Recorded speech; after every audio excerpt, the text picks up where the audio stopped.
Devant le grand jury d'RFM ce dimanche, Mohamed Galaye Ndiaye, théologien et philosophe, directeur de l'Institut islamique Al-Mirab et président de l'Association des associations musulmanes africaines de Belgique. Auteur de Sabilou Salam, référence sur la non-violence dans la pensée de Cheikh Ahmadou Bamba. Il est l'invité de Georges Déthié Diop. Plusieurs sujets. Aux origines du Grand Magal de Touba, Cheikh Ahmadou Bamba, le mouridisme et l'humanité, l'héritage culturel de Cheikhoul Khadim, la paix et la non-violence dans l'œuvre de Cheikh Ahmadou Bamba, la diversification du contenu du Magal, le Magal, patrimoine national, la citoyenneté, l'évolution de la confrérie et l'éducation. Mohamed Galaye Ndiaye face à Georges Déthié Diop, le grand jury dimanche 11h10 sur RFM.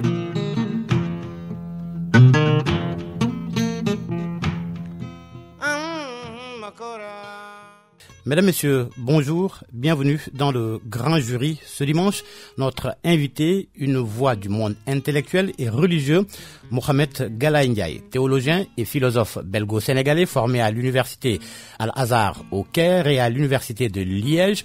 Enseignant, conférencier, imam principal francophone de la Grande Mosquée de Bruxelles, vous l'avez été. Vous êtes également directeur de l'Institut islamique Al-Mihrab et président de la Fédération des associations musulmanes africaines de Belgique. Auteur de Sabilou Salam, référent sur la non-violence dans la pensée de Cheikh Ahmadou Bamba.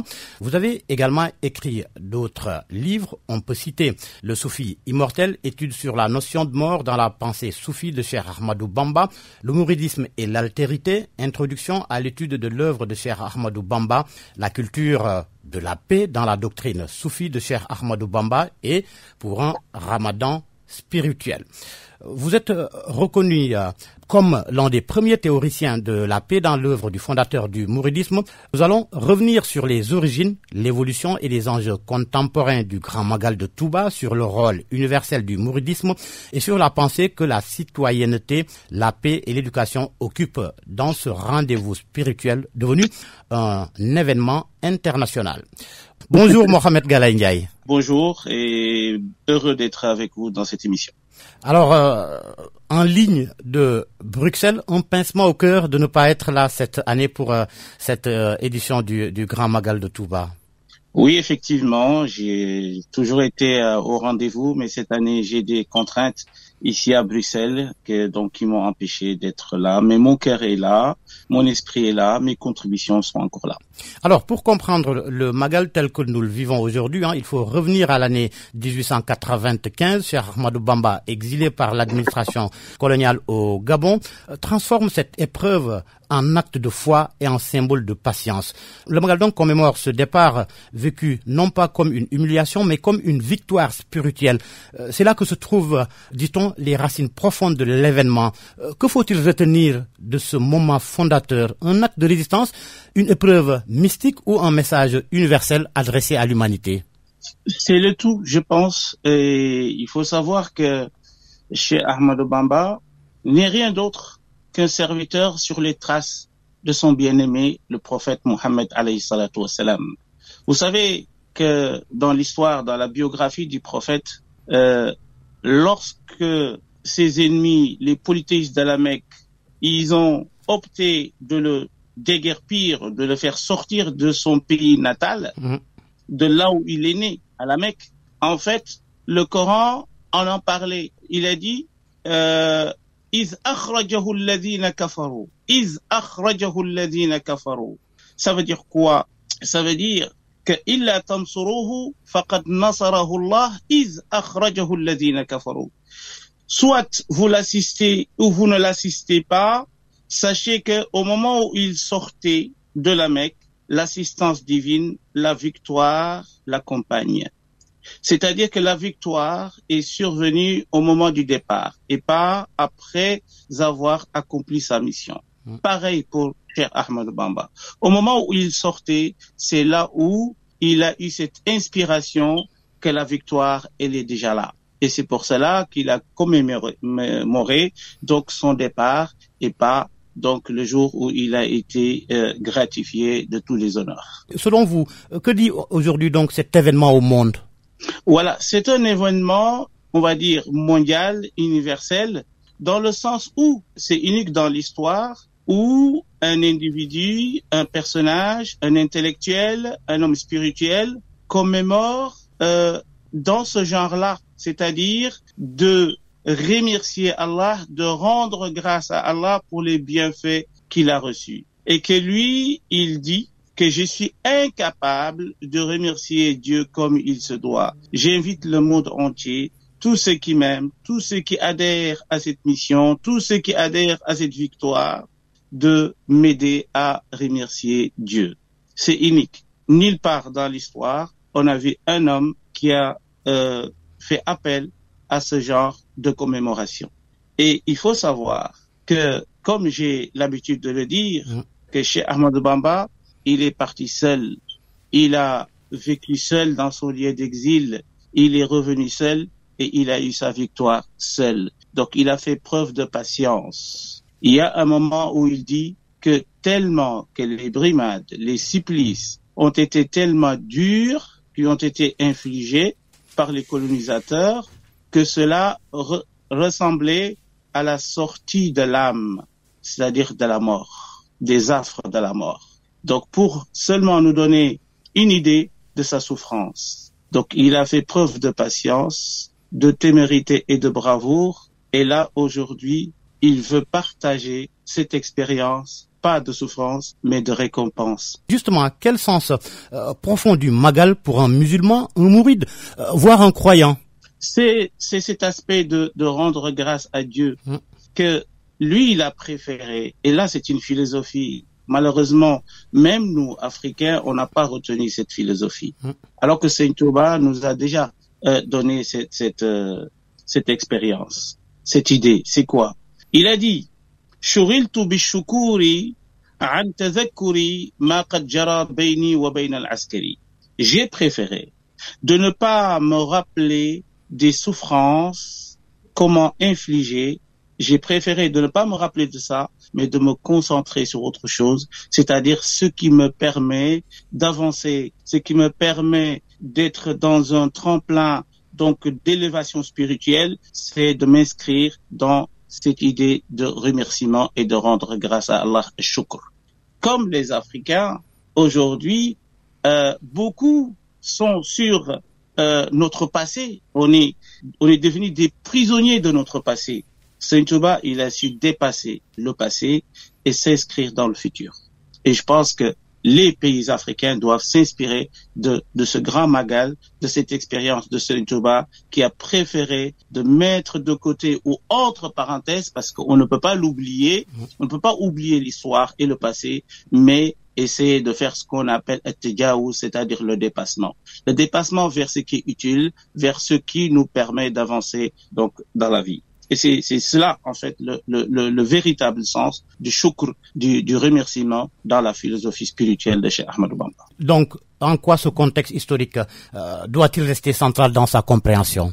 Dans sa compréhension, c'est que les Africains d'aujourd'hui doivent plus être prisonniers de leur passé. Oui, il y a eu de l'esclavage, il y a eu la colonisation, mais tout cela est dans notre mémoire. On retient tout cela, mais comment faire pour dépasser cette étape-là, de ne pas rester dans ce qu'on appelle de pleurnicher sur notre passé, d'être accroché sur ce passé, mais comment utiliser ce passé pour mieux avancer. Et c'est cela la question aujourd'hui. Saint Touba, lui, il a trouvé la solution. Donc, au lieu de rester prisonnier de ses souvenirs, mais là, il s'est inscrit dans la reconnaissance. Et Allah dit dans le Coran, Wala in shakartum la azidannakum. Si vous me remerciez, je vous donnerai davantage de bienfaits.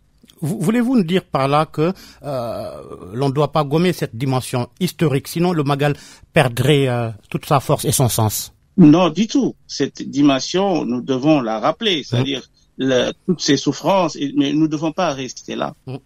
Et c'est pour ça que Saint Touba nous inscrit donc dans cet élan de remerciement. Nous devons rester dans le shukr maintenant, parce que le shukr, c'est quoi? Cette philosophie de shukr, de remerciement, c'est ce qui nous permet d'avancer, en fait. Dans la philosophie spirituelle, c'est ça que ça veut dire.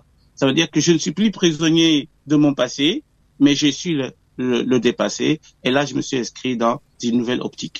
Alors, quand on replace cet exil du cheikh dans son contexte colonial, doit-on y voir d'abord un acte spirituel ou un acte politique? Alors, il y a les deux. Parce que Serigne Touba, contrairement à beaucoup de personnages, il a une vie parallèle, ce qu'on appelle la vie mystique, le soufi. Et lui-même, au moment où il était sur le chemin d'exil, il disait « Asiru ma'al abrari, hina asiru wa dhanna al-'ida anni hunaka asiru ». Au moment où il était prisonnier, il était conscient qu'il était prisonnier. Il était entre les mains des colons. Mais il nie cette réalité implicitement en disant que je marche avec les combattants de Badr. Et je ne suis pas prisonnier. Je suis libre, je suis un homme libre. Pourquoi? Parce qu'il est libre dans son esprit. Il n'est pas l'esclave de quiconque, il n'est que le serviteur de Dieu. Quelles que soient les contraintes factuelles de l'histoire.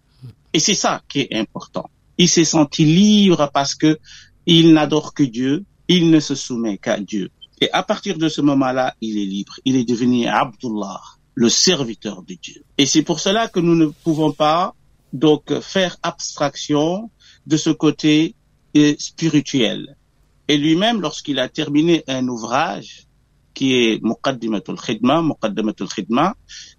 prémisse aux éloges, il a dit à son entourage que cet ouvrage est un bienfait, mais qui cache un malheur ou des malheurs. Pourquoi? Parce que là, il faisait allusion que bientôt, il sera donc déporté et là, il va vivre donc des expériences douloureuses. Pour revenir maintenant sur l'aspect factuel, l'aspect apparent, qu'est-ce qui s'est passé? En fait, en 1888, lorsque Cheikh Ahmadou Bamba a fondé la ville de Touba, la cité de Touba, un an après, parce que là, les mourides étaient venus de partout, il a commencé son éducation spirituelle, depuis d'ailleurs Mbacké Bari, et là, à Touba, c'était vraiment le fief où quasiment tous ses disciples étaient là. Et la machine avait déjà commencé. L'éducation spirituelle, le travail, les talibés travaillaient au champ, etc., etc. Et donc, qu'est-ce qui s'est passé? C'est là où, pour la première fois, l'administration coloniale a remarqué l'existence concrète et dangereuse de Cheikh Ahmadou Bamba sur l'installation du pouvoir colonial. Par des dénonciations, qu'est-ce qui s'est passé avec le gouverneur Clément Thomas? Ils ont dispersé les mourides et ils ont fait revenir tous les mourides qui étaient venus des régions différentes de revenir sur leur terre natale. Et là, ils ont isolé le cheikh. Et c'est par la suite, lorsqu'ils ont remarqué que ça ne s'est pas arrêté et que les gens continuaient à filer vers lui, etc. Et c'est là où l'exil donc est venu. Ça, c'est en 1895. Il le dit lui-même, خرجت يوم السبت 18 لخدمة المختار في شهر صفر. Je suis sorti un samedi 18 du mois de Safar dans le but de servir l'élu qui est le prophète alayhi salatu wassalam. Donc pour lui, il était dans un service. Pour lui, il était dans une mission spirituelle. Pour le colonisateur, eux, ils ont stoppé un homme dangereux qui pourrait être, on va dire, très dangereux, donc pour leur système. Donc c'est là, cette contraste qui existe, ou ce parallélisme qui existe dans la vie de Cheikh Ahmadou Bamba, un côté spirituel et un côté temporel. Et donc le cheikh, il a été déporté au Gabon. 7 ans après et 5 mois et quelques jours, il est revenu. Mais ce qui est intéressant ici, c'est quoi? C'est qu'il nous dit mon retour vers mon peuple, ila qawmi sa'adatana, c'est notre indépendance spirituelle, c'est notre indépendance politique. Sa'ada ici signifie notre bonheur, avec tout ce que cela pourrait donc comprendre. Ça veut dire que le cheikh, il a déjà annoncé notre souveraineté. Le cheikh a déjà annoncé notre indépendance. Le cheikh a déjà annoncé tout cela lors de son retour donc au Sénégal. Et donc ce Magal, c'est aussi une façon donc de faire preuve également de notre souveraineté, de notre indépendance, de notre liberté en tant que peuple. Libération également. Cette libération, effectivement. Alors, au fil des décennies, le Magal s'est enrichi, expositions, conférences, actions sociales, la culture également. Aujourd'hui, il n'est plus seulement un temps de prière, mais un espace où se rencontrent foi, culture et engagement social. Qu'est-ce qui, à votre avis, a motivé cette diversification et qu'apporte-t-elle à la signification du Magal? Voilà, vous savez, comme vous l'avez dit, donc au fil du temps, les califes qui se sont succédés, chacun avait sa propre vision, parce que le Magal, à la base, chacun pouvait le faire n'importe où. Moi, à Bruxelles, un autre aux États-Unis, un autre à Yaoundé et ailleurs. Mais c'est Serigne Fallou qui a invité donc les Mourides à célébrer cet événement donc à Touba. Et puis au fil du temps, donc il y a eu des alternatives, il y a eu des activités qui se sont rajoutées pour enrichir donc cette commémoration.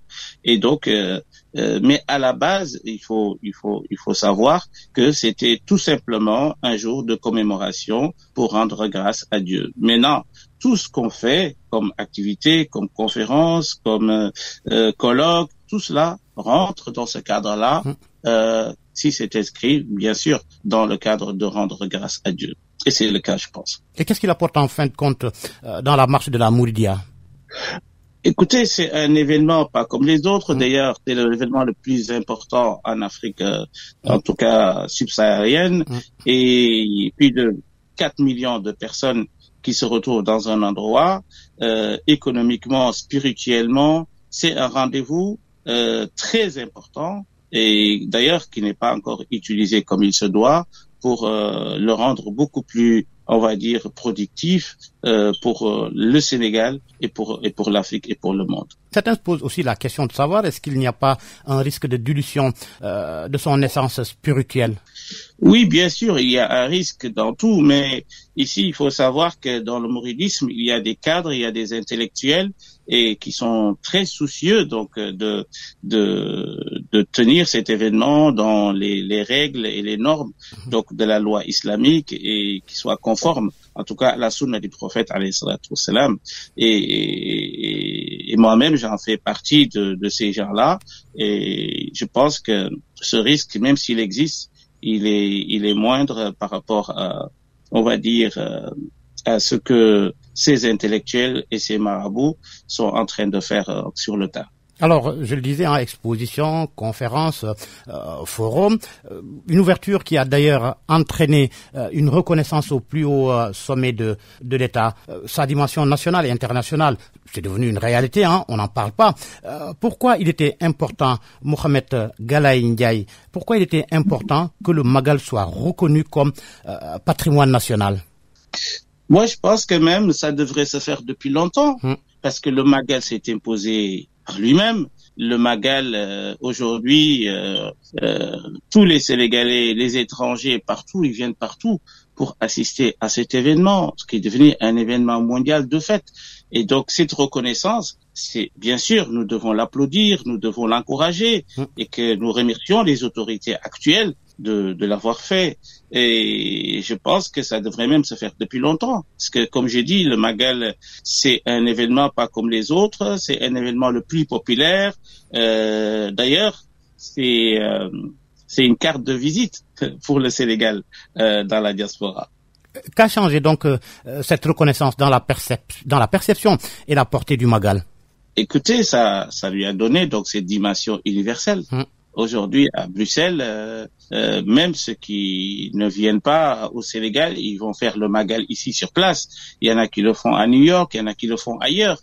Et donc, cet aspect-là qui s'universalise au fil du temps, c'est ça qui donne le cachet donc du Magal comme patrimoine donc national pour le Sénégal. Quelles devraient donc être les perspectives patrimoine international ou islamique? Et islamique plutôt. Patrimoine, oui, patrimoine, c'est un héritage, ça fait partie du patrimoine sénégalais. On peut même enlever le cachet islamique si vous voulez, mais il est foncièrement islamique, mais ça appartient à tous les Sénégalais, musulmans ou non musulmans, parce que les profits ne s'arrêtent pas sur les musulmans, c'est sur le Sénégal, donc c'est un patrimoine sénégalais avant tout. Alors, classé au rang de patrimoine national, le Magal, on l'a dit, bien avant ça d'ailleurs, a dépassé les frontières de la communauté mouride. Comment concilier cette reconnaissance avec le respect de sa singularité? Écoutez, il y a un vers important. Le cheikh dit Likun bikun sarmada waj'al masiriyaza jawf al-fara lilwara misl al-mahariri. Qu'est-ce qu'il dit? Il dit fait de ce voyage qui est son exil, qu'il soit une chasse giboyeuse pour l'humanité. Là, le cheikh, nous on parle de patrimoine national, mais le cheikh, lui, en 1895, il parlait déjà d'un patrimoine mondial, quelque chose, un bienfait pour l'humanité. Vous voyez? Donc, on est même en retard par rapport au cheikh. Donc, il dit une chasse giboyeuse pour l'humanité, l'ilwara, pour toute l'humanité. Le cheikh ne se considère pas comme un citoyen nationaliste. Waj'alni dahra bishra al-humri was-soud. Fais de moi un motif de bonheur, autant pour les blancs que pour les noirs. C'est extraordinaire. Et c'est ce qui montre sa dimension universelle. Et c'est pour cela que ce jour-là, aujourd'hui, et si cette journée, si elle s'est rendue aujourd'hui, est devenue, on va dire, universelle dans ce sens-là, c'est parce que c'est le cheikh lui-même qui a propulsé tout ça dans ses écrits. Nous ne faisons que suivre ses directives et ses recommandations. Tout est déjà dit. Cette universalité, justement, qui trouve sa source dans l'héritage de Cheikh Ahmadou Bamba, vous l'avez dit, vous présentez le mouridisme comme une philosophie au service de l'humanité. Concrètement, qu'est-ce que cela signifie dans un monde en crise? Très bien. Là, vous touchez à un sujet très important dans lequel j'ai travaillé ces derniers temps. Et il faut savoir que Serigne Touba, il a développé une notion qui s'appelle Al-Khidma. Al-Khidma, que moi-même je traduis avec un néologisme que j'ai créé moi-même, que j'ai forgé, c'est-à-dire le servisme, un mot qui n'existe pas encore en français, mais on espère bientôt qu'il sera introduit, Inch'Allah, dans le dictionnaire français, à l'Académie française. Le servisme, c'est quoi? C'est que c'est le mot que je traduis de Khidma, que lui-même se donne le titre de Khadim Rasoul, qui signifie le serviteur du prophète. Mais en fait, c'est également servir l'humanité. Et que ce concept-là peut substituer même le concept de l'humanisme. L'humanisme, si on analyse ces deux concepts, l'humanisme, ça vient de l'humain, alors que servisme n'a pas de restriction. C'est un mot générique, c'est un mot qui englobe toute chose. C'est-à-dire, on peut même rendre service à un animal, on peut rendre service à l'univers, au cosmos, on peut rendre service à tout le monde, à toutes les créatures. Alors que l'humanisme, au sens étymologique, est beaucoup plus restreint que le mot khadimiya ou khadimiya, qui signifie ce service désintéressé pour l'humanité, que Serigne Touba a développé. Et c'est cela aujourd'hui. Et c'est pour ça que dans mon prochain ouvrage, dans les prochains qui vont venir, qui vont sortir, j'ai développé cette notion pour montrer que le servisme, c'est l'idéologie ou la notion qui va supplanter donc l'humanisme ou dans ce qu'on appelle le postmodernisme.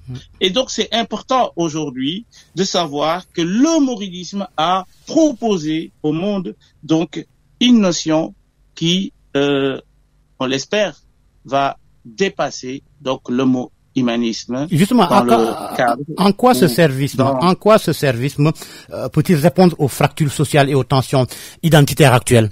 Parce que lorsqu'on est dans le servisme, on ne fait pas les choses par intérêt. C'est seulement par une motivation éthique. Donc, c'est d'abord une vertu, c'est une valeur intrinsèque que Cheikh Ahmadou Bamba a développé, être au service de l'autre sans attendre de lui un retour. Je l'aide parce que c'est mon esprit qui me dit il faut l'aider. C'est mon sens éthique qui me dit il faut l'aider. Il n'y a pas de retour, on va dire, bénéfique qui me revient. Et c'est ça le servicisme. Et c'est le moteur de l'histoire parce que si on voit bien, chacun de nous, il est au service de l'autre, qu'on le sache ou pas. Comme disait le poète, الناس بعض لبعض وإن من بدو وحاضرة وإن لم يشعروا خدموا. Les gens sont, chacun, il est au service de l'autre. Le menuisier, il est au service de celui qui veut, donc une table, celui qui veut une table, il a donné de l'argent, et ce sont des intérêts échangés, et c'est ça qui fait marcher le monde. C'est ce qu'on appelle le moteur de l'histoire. Et c'est pour ça que je considère que le servicisme, c'est le moteur de l'histoire. Et c'est ce qui peut pallier à tous ces dérives, donc, qui sont anti-humaines, avec le capitalisme effréné, cette civilisation qui tue, comme disait Pierre Sommeville, le capitalisme n'est pas moral, il n'est pas non plus immoral, mais il est totalement amoral. Alors nous avons besoin d'humaniser le capitalisme, le monde, mais avec le concept cette fois-ci du service. Justement, cette dimension que vous avez évoquée, la dimension universelle de la pensée du fondateur du mouridisme que certains oublient parfois. Alors, si Cheikh Ahmadou Bamba vivait aujourd'hui, quel combat mènerait-il et contre quelle forme d'injustice se dresserait-il, à votre avis? Il est encore parmi nous, car ses œuvres sont encore là. Tout ce qu'il a développé, c'était pour l'humanité, c'était pour sauver l'humanité. Et je l'ai dit tout à l'heure, l'ilwara misl al-maharini. Donc tout ce qu'il a écrit, c'est pour guider l'humanité, c'est pour orienter l'humanité. Je vais vous donner un exemple. À l'époque coloniale, Cheikh Ahmadou Bamba disait « Qultu munabbihan lahum ya qawmi intabihu min sakarati an-nawmi wa la taj'alu muntafikhan qad warima mustasminan fadhaka jahlun ulima » Il a dit « Oh vous mon peuple, réveillez-vous de votre torpeur. » Un éveilleur de conscience. Il dit quoi? Ne voyez pas le blanc en sachant que, ou en pensant que c'est un ange. Il est supérieur à vous. Il n'en est rien du tout. Il est comme vous. Seulement, Dieu a mis entre ses mains ce qu'on appelle la technologie que vous n'avez pas encore reçue. Tout simplement. Tout simplement. Et donc, là, c'est important. Parce que là, moi, je vais parler dans notre contexte sénégalais, notre contexte africain. C'est important. Qu'est-ce que Serigne Touba pourrait nous apporter? Au-delà même du monde entier. C'est cette prise de conscience de l'homme noir dans l'histoire. Pas cette prise de conscience dans le cadre du souvenir, du passé, mais comment effectuer ce dépassement, comment faire changer le cours de l'histoire. C'est ce que Serigne Touba a fait. Et il dit explicitement dans ses œuvres qu'il a eu une victoire éclatante. Il a même demandé, écoutez bien, ça c'est qu'un soufi qui pourrait comprendre ça. Il s'est mis devant l'océan de Mayombe. Et il dit Aya Bahr Wahid, la tusallis, fa Rabbuna ta'ala ani taslisi akrim bihi rabba. Il parle avec l'océan. Il lui dit tu dois professer l'unicité de Dieu. Et j'aimerais que tu sois témoin le jour du jugement dernier que je n'ai pas résigné, que je n'ai pas fait quelque chose que je ne devais pas faire. Alors qu'il n'y avait pas de témoins, mais il y avait pour lui des témoins.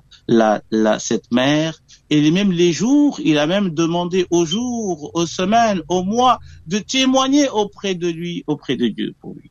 Qu'il a été fort, qu'il a fait preuve de patience, de témérité, et qu'il a eu sa victoire.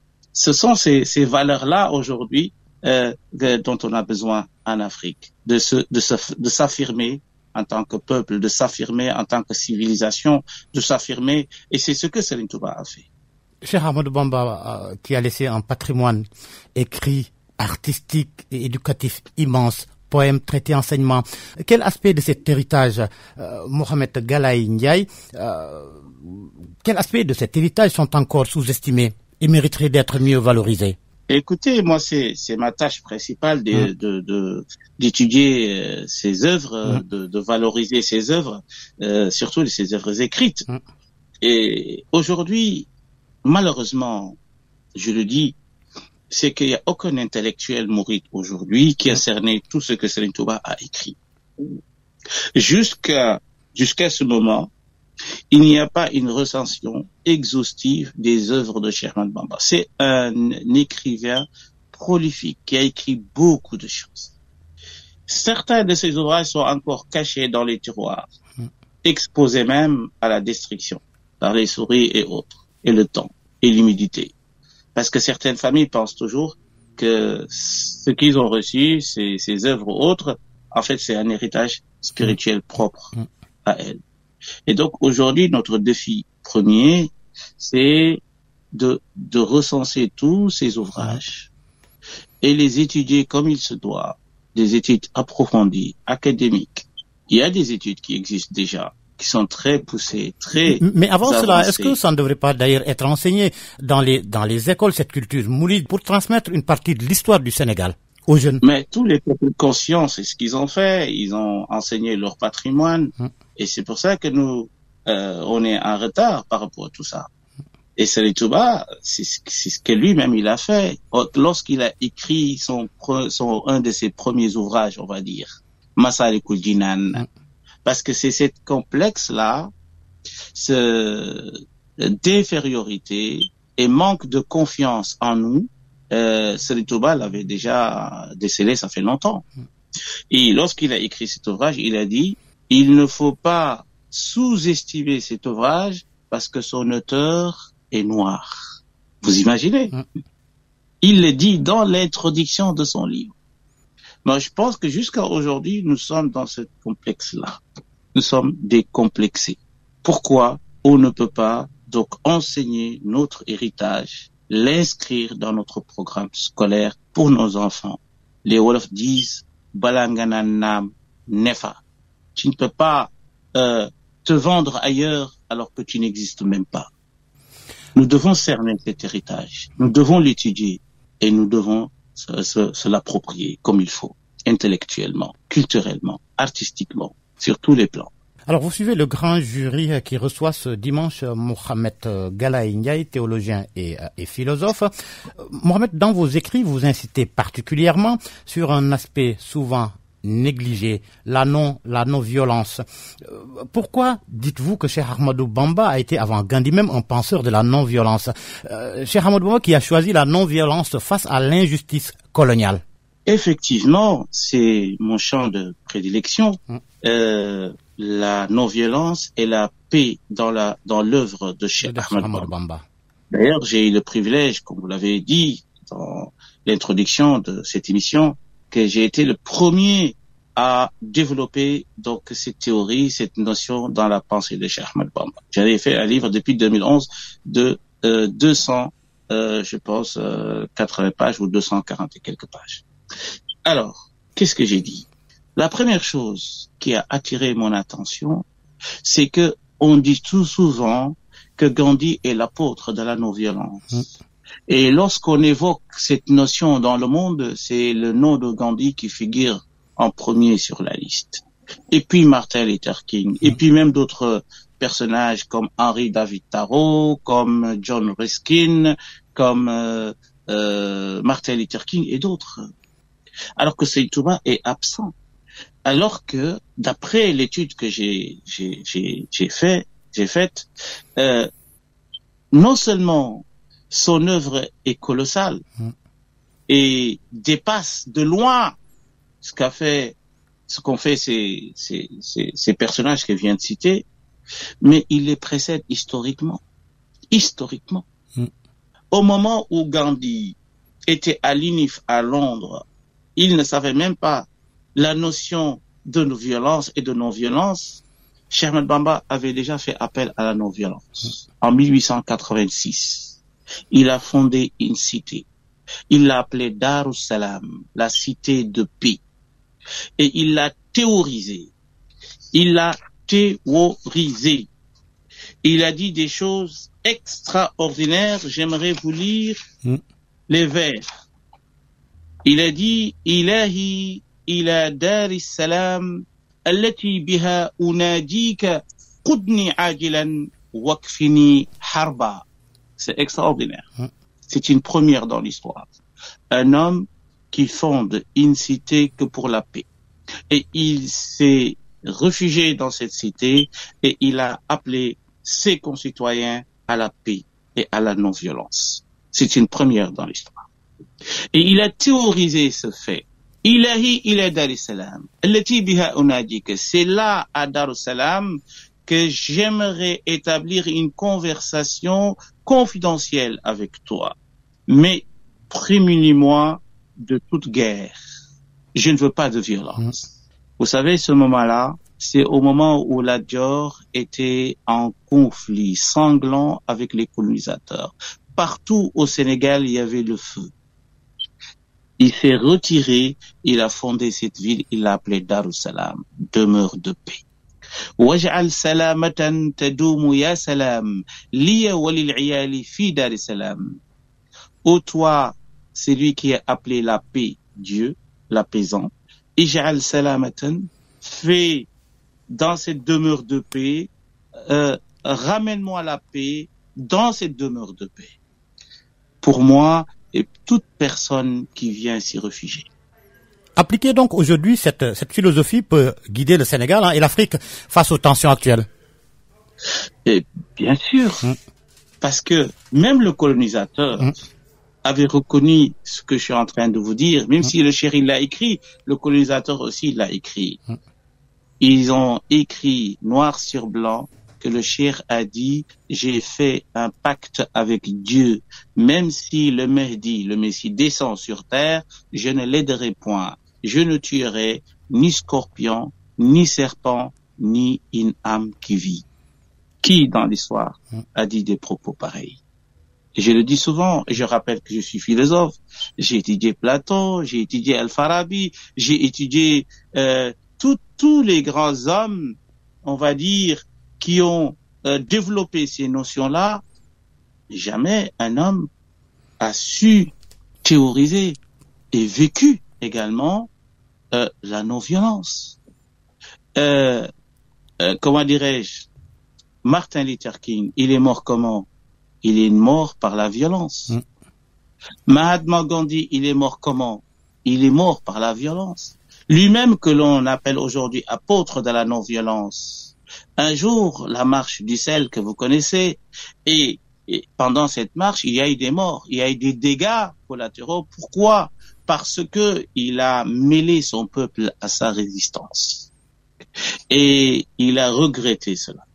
Il a jeûné 24 heures et il a demandé à ses concitoyens de jeûner 3 jours pour cette violence qui a eu lieu durant cette marche. Serigne Touba, très tôt, il était conscient qu'il devait mener cette bataille seul. Et il l'écrit noir sur blanc. Lam arju sadiqan wa lam akhaf adwan wa zimami biyadillah. Je ne veux pas un ami qui m'accompagne dans ce combat. Je ne veux pas non plus, je n'ai pas peur non plus de mon ennemi, car j'ai placé ma confiance entre les mains de Dieu, en Dieu. Il est parti seul, il a fait cavalier seul, comme j'ai l'habitude de dire. Et c'est ça qu'il faut retenir. L'homme qui a traduit la notion de paix dans sa vie, il a fondé une ville, une cité qui s'appelle Darussalam. Cette ville, elle existe. On peut pas dire que cette cité existe dans les livres. Cette cité existe concrètement au Sénégal. Qu'est-ce que nous, on en a fait aujourd'hui de cette cité? Et c'est pour cela qu'aujourd'hui, nous avons besoin de valoriser cet héritage et de le porter haut et le transmettre au reste du monde. Surtout à cette génération souvent fascinée par les affrontements, même si c'est pas des affrontements physiques, c'est les affrontements via les technologies. Effectivement, vous savez que même la violence verbale, le cheikh il en a parlé. Il a dit waqi adaya aqraban wa ajnaba. fais en sorte que aucune nuisance ne provienne de moi vers ni un proche, ni un étranger. Qu'il soit musulman ou non musulman, musliman ou kafira. وَلْتَكْفِنِي أَذَى جَمِيعِ الْعَالَمِينَ. Prémuniment de toute nuisance venant de quiconque dans ce monde. Il a dit وَلْتَكْفِنِي يَا ذَا الْبَقَى وَالْقِدَمْ أَذَى الَّذِي مَشَى إِلَيَّ بِالْقَدَمْ. C'est lui qui vient avec ses pieds, qui marche avec ses pieds et qui porte en lui la violence, écarte-le sur mon chemin. C'est lui qui est sur un bateau ou sur un avion ou sur une voiture, qui est sur une monture et qui vient sur mon chemin, écarte-le de mon chemin. C'est lui qui s'assit, c'est lui qui parle, c'est lui qui est debout et qui porte en lui de la violence, écarte-le sur mon chemin. C'est-à-dire qu'il a cerné toutes les circonstances possibles qui pourraient mener à la violence, que Dieu écarte tout cela sur son chemin. Qui est plus non violent que Serigne Touba? Est-ce que nos enfants sont conscients et ont cette information? Pire, ou même plus, je veux dire, à la mort de Lat Dior, les guerriers de Lat Dior sont venus se convertir à l'islam, ils sont devenus des mourides. Qu'est-ce que Serigne Touba a fait? Il leur a demandé de transformer leurs armes et en faire des outils pour cultiver les champs. Ce qu'on appelle aujourd'hui la démilitarisation. Qui a fait ça dans l'histoire?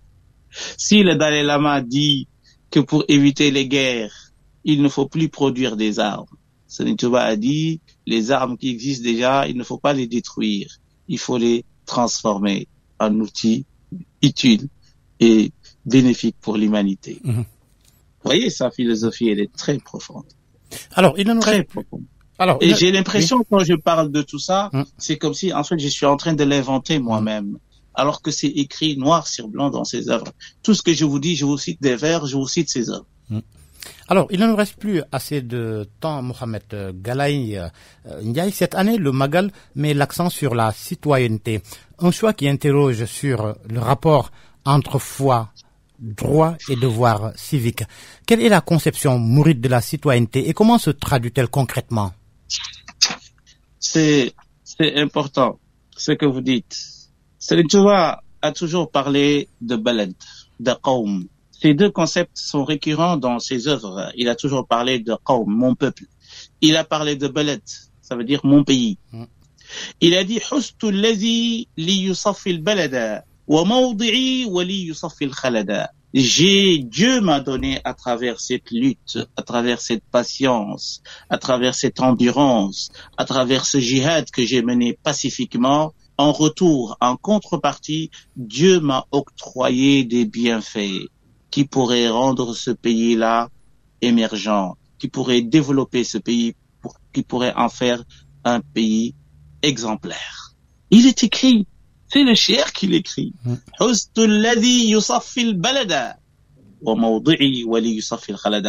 Pas seulement créer le développement, mais aussi rendre les citoyens meilleurs. La purification de l'âme. Cette dynamique de transformation sociale. Malheureusement, on n'a pas une bonne lecture de Serigne Touba. La faute à qui? La faute à tous les Sénégalais et qui sont proches de ce patrimoine et qui devaient ou qui doivent même donc s'en approprier et l'étudier et le transmettre, comme j'ai souvent tendance à dire. Alors, cette citoyenneté passe aussi par un investissement massif dans l'éducation. Tout bas, on remarque de nos jours que le mouridisme s'est toujours appuyé sur la transmission du savoir. Aujourd'hui, Dara modernisé, université, école scientifique, témoignent de cette volonté d'allier tradition et modernité. Comment cette ouverture scientifique transforme-t-elle l'image du mouridisme au Sénégal? Écoutez, moi je pense même qu'on s'agit-il d'un virage stratégique? Oui, c'est pas un virage. Actuellement, oui, dans le contexte actuel, mais c'était le vœu de Serigne Touba depuis le début. Serigne Touba a accepté une école franco-mouride à Diourbel en 1913. Serigne Touba a participé à l'installation d'une maternité à Diourbel. Serigne Touba a participé pour la dévaluation du franc CFA, du franc français. Et donc, il a toujours fait le distinguo entre modernité et occidentalisation. C'est deux choses différentes. Est-ce que c'est pas tout ce qui est moderne et utile pour Serigne Touba, il a accepté. Est-ce que c'est pas pour cela que certains craignent une perte d'authenticité? Oui, mais il fallait faire ce distinguo. Il fallait savoir que Serigne Touba, par exemple, pourquoi il a accepté d'ailleurs que cette école soit installée dans la zone où habitaient les mourides, c'est pour éviter cette acculturation. C'est pour éviter cette perte de notre identité. Mais à l'époque, nous avions besoin peut-être de cette langue et de ce que cette langue contenait à l'époque. Malheureusement, on ne fait pas la part des choses. Et le Cheikh, lui, dans sa vie, il a vraiment concrétisé ce que je viens de vous dire. Au-delà même de ça, la participation des mourides au développement de ce pays. D'ailleurs, aujourd'hui, la ville de Touba, c'est la ville la plus peuplée, donc au Sénégal, à part Dakar. L'économie est tellement développée, même s'il n'y a pas encore des industries, et ça, les mourides doivent travailler là-dessus, de mettre en place des usines et d'autres pour faire travailler, et aussi mettre des écoles françaises et dans d'autres langues pour vraiment donner un souffle nouveau donc à cette ville. Et corriger beaucoup de choses, beaucoup de corruption et beaucoup de choses actuellement qui nichent dans cette cité idéale que le Cheikh voulait qu'il soit autrement. Vous êtes donc favorable à l'ouverture d'écoles publiques françaises, mais pas n'importe comment.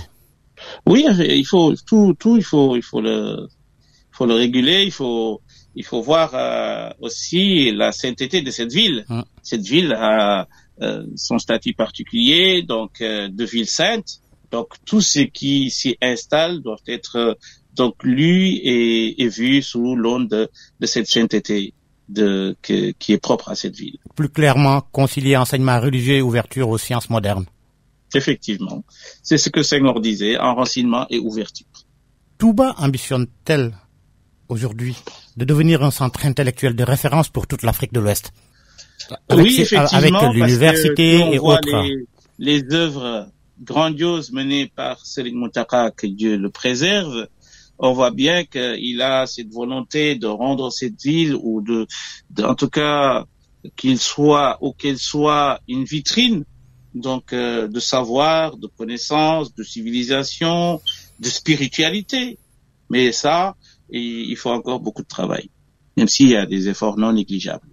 Merci Mohamed Galaye Ndiaye. Merci Georges Diop ou Georges Ndiaye. Merci en tout cas Mohamed Galaye Ndiaye. Merci d'avoir accepté notre invitation au grand jury en ligne de Bruxelles en Belgique. Merci de m'avoir invité, j'ai été très ravi de participer à cette émission. Mohamed Galaye Ndiaye, théologien et philosophe belgo-sénégalais formé à l'université Al-Azhar au Caire et à l'université de Liège, enseignant, conférencier, imam principal francophone de la grande mosquée de Bruxelles. Il est aujourd'hui directeur de l'Institut islamique Mihrab et président de la Fédération des associations musulmanes africaines de Belgique, auteur de Sabilou Salam, référence sur la non-violence dans la pensée de Cheikh Ahmadou Bamba, auteur également de plusieurs autres ouvrages. Merci à vous également de nous avoir suivis. Merci à Abdoukiam qui a assuré la partie technique de ce grand jury.